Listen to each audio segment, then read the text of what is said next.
बिस्मिल्लाह रहमान रहीम। अस्सलामु आलैकुम, आदाब। আজকে আমি কথা বলবো বিএনপির খোলস পাল্টানো ভূমিকা নিয়ে। তার আগে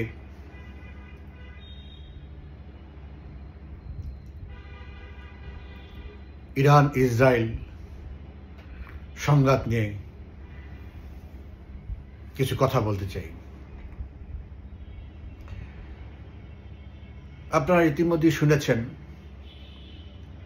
যে ডোনাল্ড ট্রাম্প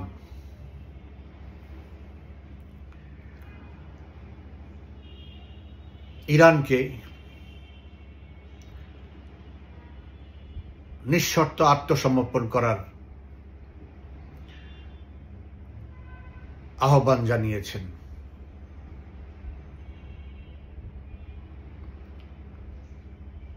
সবচেয়ে অবাক করা বিষয় হচ্ছে ডোনাল্ড ট্রাম্প, যিনি একজন ইতিমধ্যে একজন আমেরিকান হিস্ট্রিতে একজন ফার্স্ট মানে যার কোনো কথার মূল্য নাই, যার কোনো চাল চলনের মূল্য নাই, তার কোনো কমিটমেন্টের ভ্যালু নাই, সেই ধরনের একটা চরিত্র হিসেবে নিজেকে প্রতিষ্ঠিত করে ফেলেছেন।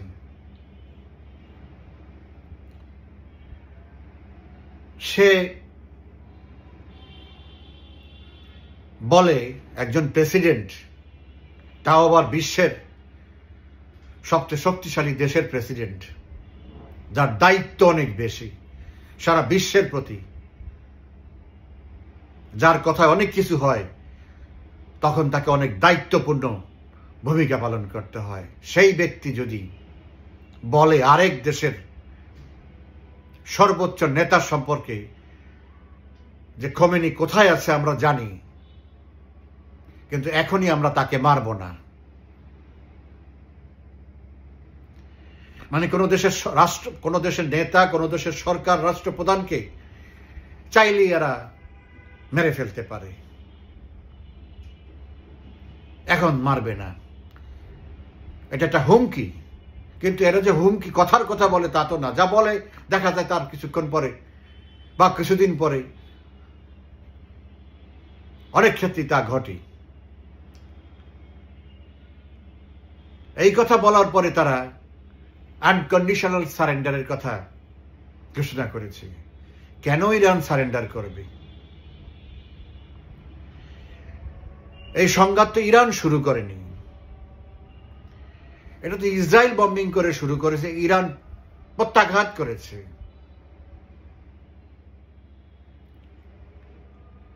আজকে ট্রাম্পের এই ভূমিকা তার নিজের দল রিপাবলিকান পার্টি, যারা সবচেয়ে বেশি ইসরায়েলপন্থী, সবচেয়ে বেশি ইরান বিরোধী, সবচেয়ে বেশি মুসলিম বিরোধী, সেই রিপাবলিকান পার্টিতে ভিতরে যে জরিপ হয়েছে, মাত্র 19% রিপাবলিকান পার্টির সদস্য সারা আমেরিকাতে, এক জরিপে, গতকালকের জরিপ, মাত্র 19% রিপাবলিকান সমর্থক আমেরিকা ইরানে হামলা করুক তার বিরুদ্ধে, তার পক্ষে মানুষ তো 19%, আর 64% হলো বিরোধী, আর মাঝখানে অন্যান্য যা আর কি। মূলত 19% চায় না, 19% মাত্র চায় ইরানের উপরে স্ট্রাইক করুক, আমেরিকা সরাসরি ইরানের সাথে যুদ্ধে সামিল হোক। তো নিজের দেশের মানুষরাই আজকে এটার বিপক্ষে। আর সারা পৃথিবীর 800 কোটি মানুষের মধ্যে 700 কোটি মানুষই আজকে ওদের কার্যকলাপের জন্য ইরানের পক্ষ। সেখানে হিন্দু, মুসলমান, খ্রিস্টান বা অন্য কোনো বৌদ্ধ এসব কিছু না। বিষয় হলো ন্যায্যতার বিষয়, ন্যায়ের বিষয়। ইসরায়েল অন্যায়ভাবে ইরানের উপরে এই সংঘাত চাপিয়ে দিয়েছে, ইরান প্রত্যাঘাত করেছে। ইরান তো বলে দিয়েছে। আজকে সর্বশেষ খামেনি স্পষ্ট বলে দিয়েছে ইরান সারেন্ডার করার প্রশ্নই আসে না। তোমরা বোমা মারলে আমরাও বোমা মারব, তোমরা আঘাত করলে আমরাও আঘাত করব, তোমরা যুদ্ধ করলে আমরাও যুদ্ধ করব। এখন সিদ্ধান্ত তোমাদের, তোমরা কি করবা। এটা আমেরিকাকে বলেছে, ডোনাল্ড ট্রাম্পকে উদ্দেশ্য করে বলেছে। উদ্দেশ্য না, সরাসরি তাকে মেনশন করে। এটা এই জাস্ট আমাদের বিকেলবেলার সর্বশেষ তথ্য। বাহানা, এরা নিউক্লিয়ার বোমা বানায় ফেলতেছে আর ইসরায়েল বলে বানায় ফেলছে। এই নেতানিয়াহু 92 সালে, এখন থেকে 33 বছর আগে, যখন সংসদ সদস্য, ক্যানেসেট মেম্বার, তখন থেকে বলে আসছে, তখনই তার ওই সংসদে, ইসরায়েলি সংসদে এক ভাষণ এসে উত্থাপন করছে প্রথম, যে ইরান আর 2 বছরের মধ্যে পারমাণবিক বোমা বানিয়ে ফেলবে। তো 2 বছরের মধ্যে তো হয় না, সেই 33 বছরেও হয় নাই, এখনো সে তাই বলতেছে।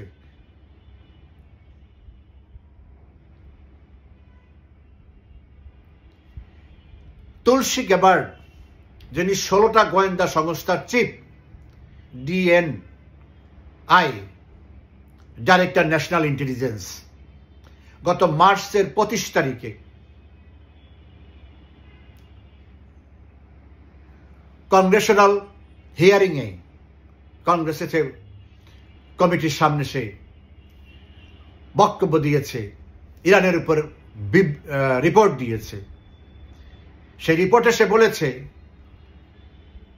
ইরান পারমাণবিক বোমা বানানোর কোনো প্রস্তুতি নেয় নাই, এবং ইরানের নেতা আয়াতুল্লাহ খামেনি সে এখন পর্যন্ত এরকম কোনো নির্দেশ দেয় নাই। এই কথাটাই ডোনাল্ড ট্রাম্পকে কানাডার থেকে যখন সফর সংক্ষিপ্ত করে ওয়াশিংটনে আসতেছিল পরশুদিন, তখন এয়ারফোর্স ওয়ানে তাকে সাংবাদিকরা জিজ্ঞেস করেছিল, তোমার গোয়েন্দা চিফ বলতেছে ইরানের এই ধরনের কিছু নাই, পরিকল্পনা নাই, এখন তুমি কিভাবে বলো যে ইরান নিউক্লিয়ার বোমা বানাচ্ছে? সে উত্তর দিল, I don't care who said what. সে তার গোয়েন্দা চিফকে বিশ্বাস করে না। সে বলে, আমি ইসরায়েল কি বললো, ইসরায়েলের গোয়েন্দা সংস্থা কি বললো, সেটাকে আমি বিশ্বাস করি। এই হইল অবস্থা। আপনাদের মনে থাকতে পারে অনেকের, হয়তো অনেকে যারা বয়স মোটামুটি 60-এর উপরে, 2003 সালে 5ই ফেব্রুয়ারি নিরাপত্তা পরিষদের জরুরি বৈঠকে, তখন আমেরিকার পররাষ্ট্রমন্ত্রী হল কলিন পাওয়েল। সে নিরাপত্তা পরিষদের সামনে সে বক্তব্য দিতেছে, স্যাটেলাইট ইমেজ দেখাচ্ছে, এই হল ইরাকের weapon of mass destruction, chemical weapon, biological weapon, এগুলি তারা এখানে এইভাবে তৈরি করতেছে। আবার পকেট থেকে একটা ছোট একটা শিশি বের করছে, আমাদের হোমিওপ্যাথিক শিশির মতো। এই হলো স্যাম্পল, ওটা পকেটের থেকে বের করে দেখাইছে, এই হলো স্যাম্পল। এটা দিয়ে আমরা প্রমাণ পেয়েছি তারা কেমিক্যাল বোমা বানানোর শুরু করেছে। এইসব করে তারপরই তারা ইরাকের উপরে হামলা চালালো। পরবর্তীতে তাদেরই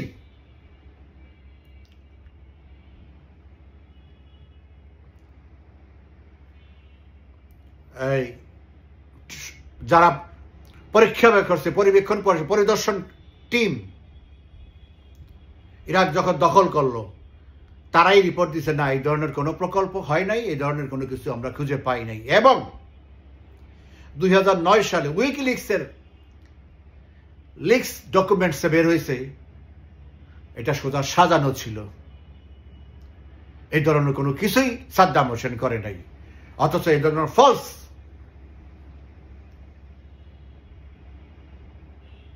অ্যাকুজেশন করে সাদ্দাম হোসেনকে মারলো, ইরাক ধ্বংস করলো। ওই একই জিনিস এখন আবার নতুন করে ষড়যন্ত্র ইরানকে ধ্বংস করার জন্য। এখন ইরানের এই পারমাণবিক রিসার্চ সেন্টার মেইন প্রকল্প যেটা, ইরান এটা ধারে কাছেও যায় নাই, বোমা বানানোর ধারে কাছে যায় নাই, বাট খুব স্বাভাবিকভাবেই এমন একটা পর্যায়ে আছে তারা চাইলে 2-3 মাসের মধ্যে বোমা বানাতে পারবে। বাট তাদের কমিটমেন্ট, ইন্টারন্যাশনাল কমিটমেন্ট, তারা এটা করবে না, প্রয়োজন নাই তাদের। এটা হলো আগের কথা। কিন্তু এখন যে পরিস্থিতি সৃষ্টি হয়েছে, এখন ইরান পারমাণবিক বোমা না বানালে তার অস্তিত্ব হুমকির সম্মুখীন। অতএব ছলে বলে কৌশলে যেভাবে হোক ইরানকে এখন পারমাণবিক বোমা বানাতেই হবে। যেমন উত্তর কোরিয়া নিয়ে এখন আর কারো কোনো মাথা ব্যথা নাই, কেউ টু শব্দও করে না। তারা পারমাণবিক বোমা বানায়, টেস্ট করে, মিসাইল টিসাইল সবকিছু সেট করে রেডি।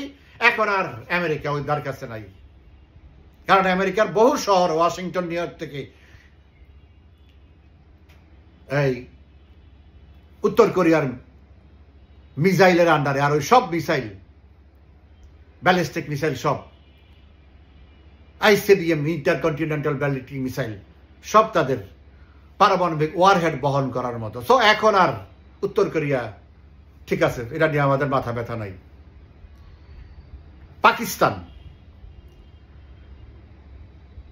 আজকে একটু পরে, মানে দুপুরবেলা বাংলাদেশ সময় রাত্র 10টায়, ওয়াশিংটন টাইম 12টায়, পাকিস্তানের সেনাপ্রধানের সাথে ট্রাম্প মিটিং করবে। পাকিস্তানের পারমাণবিক বোমাও আছে, এখন ফুসলায় ফাসলায় যাতে তারা যেন ইরানের পাশে না দাঁড়ায়, এগুলি করে এই দেবো সেই দেবো এগুলি করে। এদিকে নরেন্দ্র মোদী আবার আজকে একটা স্টেটমেন্ট দিয়ে বসছে যে কাশ্মীর নিয়ে কোনো আমরা তৃতীয় পক্ষের দালালি অ্যাকসেপ্ট করব না। অথচ দুঃখজনকভাবে ইসরায়েল একটা মানবতা বিরোধী শক্তি। ইসরায়েলের হাতে হাজার হাজার লক্ষ লক্ষ মানুষ এ পর্যন্ত জীবন দিয়েছে, মানুষের ভূমি দখল করেছে, সিরিয়ার ভূমি দখল করেছে, লেবাননের ভূমি দখল করেছে, প্যালেস্টাইনের ভূমি দখল করেছে। ভূমিদস্যু, হত্যাকারী, তাকে আমাদের বন্ধু রাষ্ট্র ভারতের একটা উল্লেখযোগ্য সংখ্যক মানুষ সমর্থন করে। দেখ, যার যার বিবেকের ব্যাপার, বিবেচনার ব্যাপার, আদর্শ ন্যায় নীতি ব্যাপার, পৃথিবীর সব দেশে তো একরকম মানুষ থাকে না। তো তারা যেন মনে করে যে আজকে আসিফ মুনির, জেনারেল পাকিস্তান সেনাবাহিনীর প্রধান, আজকে ট্রাম্পের সাথে মিটিং করতেছে। তো যারা ট্রাম্পকে বিশ্বাস করবে, যারা নেতানিয়াহুকে বিশ্বাস করবে, ইসরায়েলি পলিটিশিয়ানদেরকে বিশ্বাস করবে, তাদের মতো বোকা এই পৃথিবীতে আর কেউ নাই। যাই হোক, এখন পরিস্থিতি দুই দিকেই আছে। একদিকে হচ্ছে অত্যন্ত ভয়াবহ বিপজ্জনক পরিস্থিতির দ্বার প্রান্তে, যদিও আমেরিকা গতকালকে প্রেসিডেন্ট ডোনাল্ড ট্রাম্প গভীর রাতে স্পিচ টু ওয়ার্ল্ড দেওয়ার কথা ছিল, মানে ওই স্পিচের মাধ্যমে সেই যুদ্ধ, মানে আক্রমণ, যেগুলি এর আগে যখন তখন যেসব দেশে ছোট্ট একটা 2 মিনিটের বক্তব্য দিয়ে ওই দেশ আক্রমণ করে, ঠিক ওই স্পিচটা দেওয়ার কথা ছিল ইরানকে উদ্দেশ্য করে বিশ্বকে জানানো যে আমরা শুরু করলাম, যে কোনো কারণেই হোক। সেটা গতকালকে ঘোষণা দেওয়ার পরে তারা স্থগিত করেছে। এখন তাদের একটা বাংকার ব্লাস্টার বোমা আছে, যেটা মাটির নিচে 200 ফিট পর্যন্ত যেতে পারে। এটাই একমাত্র পাওয়ারফুল। বাট রাশিয়াও এটা আরেকটা করেছে হাইপারসনিক, তাদেরটাও সিমিলার বা তার চেয়ে একটু বেশি, সেটা আলাদা কথা। তো এইটা একমাত্র B-2 বিমান এটা বহন করতে পারে, এবং তারা সেই বিমান অলরেডি মোতায়েন করেছে, বিমানে এটা অলরেডি ফিক্স করেছে। তো প্রেসিডেন্টের আদেশ পাওয়ার সাথে সাথে তারা এটা ইরানের ফদ্র পারমাণবিক রিসার্চ সেন্টারে অ্যাটাক করবে। বাট আমেরিকার কি শক্তি আছে সেটা ইরান জানে, এখন না, আরো 10 বছর 15 বছর আগের থেকে, এবং কি কি ডেভেলপমেন্ট হচ্ছে তাও জানে। তো এই বোমা আমেরিকা আরো 40 বছর আগে বানাইছে। সো এই বোমার এই বাংকার ব্লাস্টার বোমার ক্যাপাসিটি হচ্ছে 200 ফিট। আর কোন শহরের কাছে যে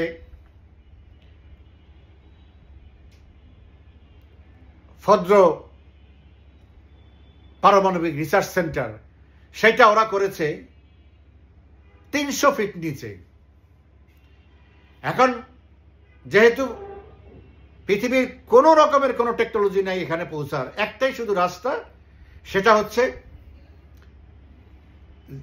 যখন বোমাটা ফেলবে, ওখানে ফেলার সাথে সাথে ওইটা 200 ফিট পর্যন্ত যাবে। কিন্তু এর হয়তো 15 বা 20 সেকেন্ড পরে যদি একই পয়েন্টে ঠিক সেম জায়গায় আবার আরেকটা সেম বোমা যদি নিক্ষেপ করে, পাইলে যায় ওখানে পৌঁছতে পারবে, সেটাও সম্ভব না। কারণ বোমাটা যখন, এটা এক ধরনের স্ক্রু টাইপের, এইভাবে করে যখন 200 ফিট নিচে যাবে তখন যে এটা বাস্ট হবে। কিন্তু এটা বাস্ট হওয়ার পরে উপরের যে অংশটা সে ছিদ্র করে গেল, এটা কিন্তু সাথে সাথেই আবার ফিল হয়ে যাবে। অতএব আরেকটা যেটা পিছনে পিছনে ছাড়বে তাতে খুব একটা লাভ হবে না। বাট এটা একটা অপশন, এটা একটা জটিল একটা কি বলে সমীকরণ, যে কারণ তাইলে বিমানটাকে দাঁড়াতে হবে, একই জায়গাতে স্লো করতে হবে, তারপরে যে একই পয়েন্টে করতে হবে। কিন্তু স্লো করলে আবার তার বিপদ আছে। ইরানের সেই টেকনোলজি আছে, এরা জানে যে কিভাবে এটা ধ্বংস করতে পারবে। তো তারা আবার সেটাকে ফেলে দেওয়ার চিন্তা করতে পারে। তো সব মিলে একটা কমপ্লেক্স একটা সিচুয়েশন। এখন আমার কথা হচ্ছে যে ইরান অলরেডি ঘোষণা দিয়ে বসে আছে, আমেরিকার এই যুদ্ধে অংশ নেওয়ার সাথে সাথে তার আশেপাশে যেই 6টা মুসলিম দেশে আমেরিকার ঘাঁটি আছে, সেখানে তারা আঘাত করবে, এবং সেই প্রস্তুতি তারা নিয়ে রেখেছে। এটা তারা অলরেডি ঘোষণা দিয়েছে। এখন রাশিয়াও আজকে খুব সতর্ক করে দিয়েছে আমেরিকাকে, তোমরা যদি এই যুদ্ধে অংশ নাও তাইলে আঞ্চলিক যুদ্ধ শুরু হবে, সেখানে ভয়াবহ পরিস্থিতি সৃষ্টি হবে। এটা আমি হুঁশিয়ার করে দিলাম। এটা আজকে রাশিয়া থেকে ঘোষণা দেওয়া হয়েছে, এবং পুতিন বলছে প্রয়োজনে আমি এটার মধ্যস্থতা করব। তো এখন কথা হচ্ছে, এটা ঠিক আলটিমেটলি হয়তো ইরান সারভাইভ করতে পারবে না আমেরিকা যদি ইনভলভ হয়। ইসরায়েল তো শেষ, আমেরিকার সমর্থন ছাড়া ইসরায়েল ইরানের সামনে টিকবে না, এটা প্রমাণ হয়ে গেছে।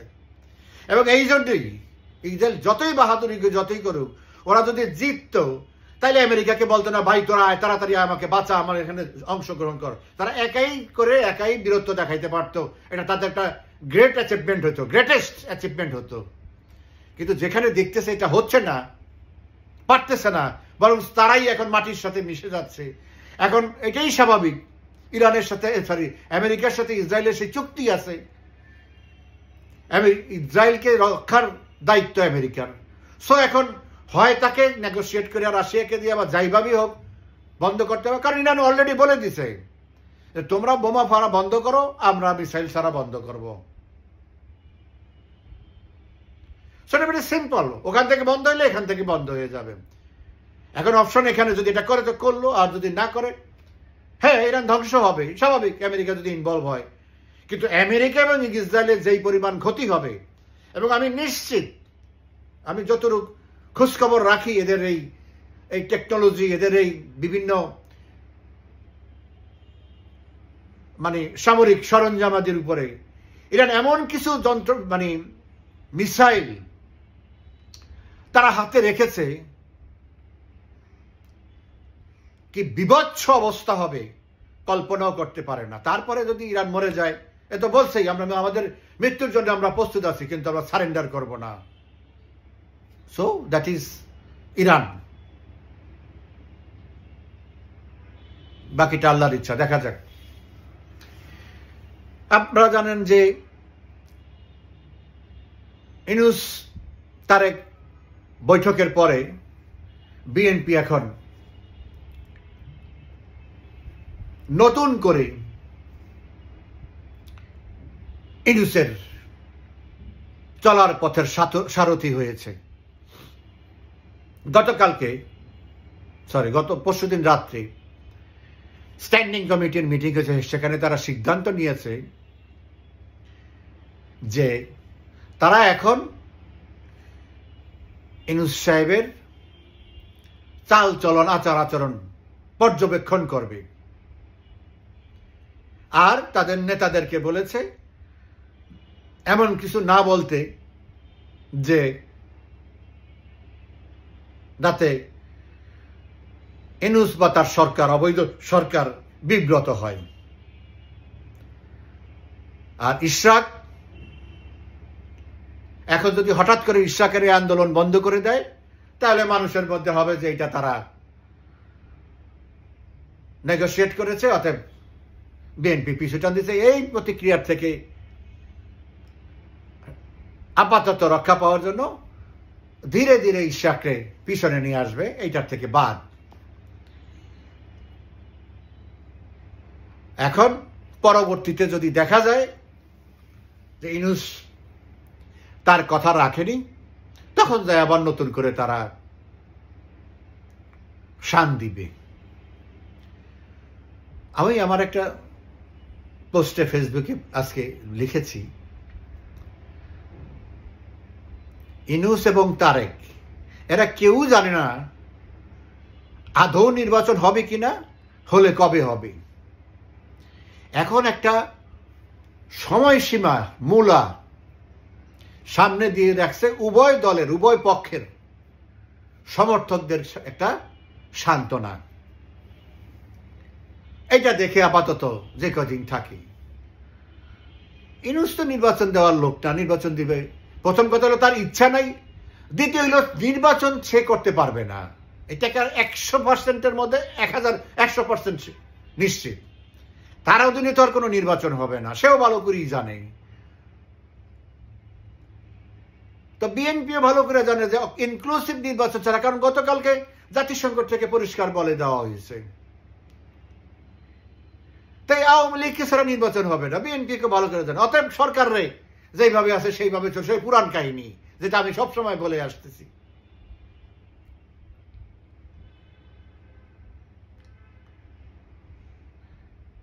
এখন আবার নতুন করে আজকে শুরু হয়েছে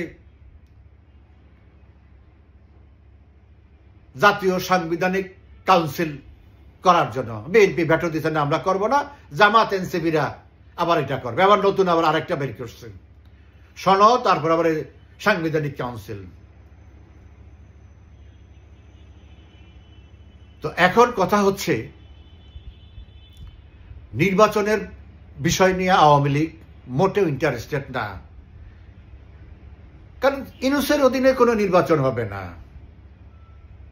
আওয়ামী লীগ নির্বাচনে যাবে কি যাবে না, করবে কি করবে না, ওইটা আলাদা হিসাব। ইউনূস নির্বাচন করবে সেই ঘুরে বালি।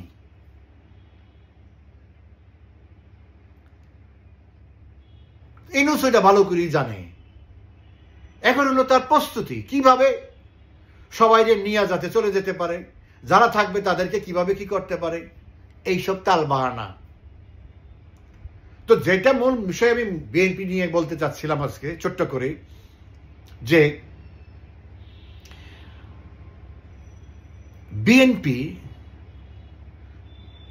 তারা তো আসলে পিওর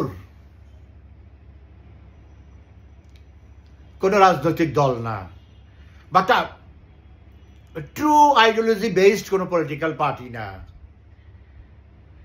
এটা 12 জাতের লোকজন নিয়ে, দালাল ফালাল হান এই সমস্ত নিয়ে একটা দল জিয়া তৈরি করছে।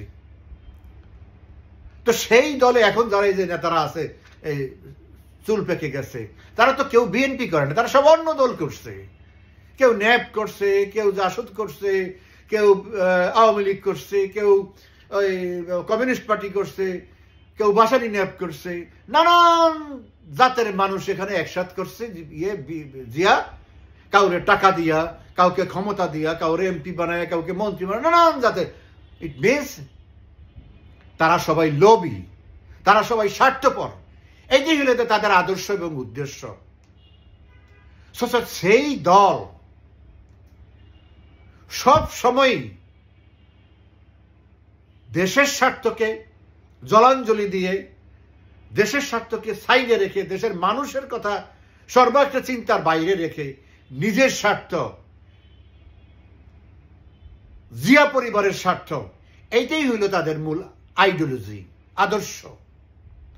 তো সেই দল একটি ক্রুশিয়াল মুহূর্তে সুচিন্তিতভাবে দেশ এবং জনগণের স্বার্থে সিদ্ধান্ত নেবে, এটা যদি কেউ কল্পনা করে, এটা যদি কেউ চিন্তা করে, এটা যদি ভাবে, তাহলে তার জন্য এটা খুব দুঃখজনক হবে। আমরা কখনোই ভাবি না বিএনপি সঠিক সময় সঠিক সিদ্ধান্ত নিতে পারবে, কারণ একটাই, তাদের স্বার্থ প্রথম, তারপরে হলো দেশ বিদেশ কি আছে ছিল পরের কথা। ক্ষমতায় যাওয়া কিভাবে যেতে পারে শর্টকাট, এর আগে একবার দুইবার গেছে, এখনো সেই লোভ এখনো আছে যে আবারও সেই জিনিস দিবে, আবারও তাদেরকে দিয়ে হবে। কিন্তু এইবার তো বিষয় সম্পূর্ণ উল্টা। বিএনপিকে এবার আর কেউ বিশ্বাস করে না, আর বিএনপির সেই গ্রহণযোগ্যতাও নাই। গত 10 মাসে তারা যা করেছে, finish. As a political party is finished. আছে যারা আছে থাকবে, এই লোকগুলি কোথায় যাবে? একজোট হয়ে থাকবে। যখন যেটা সুযোগ পায়, এই 10 মাস সুযোগ পাইছে, লুটতরাজ করছে, বা এই বাণিজ্য করছে, এই চাঁদাবাজি করছে, দখলবাজি করছে, এইরকমই এক একবার এক এক সিচুয়েশনে সুযোগ পাবে, সুযোগটা নিবে, এই করে তারপরে আবার দৌড়ের উপরে থাকবে। তাদের কর্মের জন্যই তারা দৌড়ের উপরে থাকে। সত্য কথা তো ধারে জীবনেও যায় না, সেগুলো নিয়ে আরেক সময় কথা বলবো। যাই হোক, এই কথা আজকের জন্য। আশা করি সামনের দিনগুলো বেশ থ্রিলিং এবং ইন্টারেস্টিং। দেখতে থাকি। ভালো থাকবেন সবাই, ধন্যবাদ।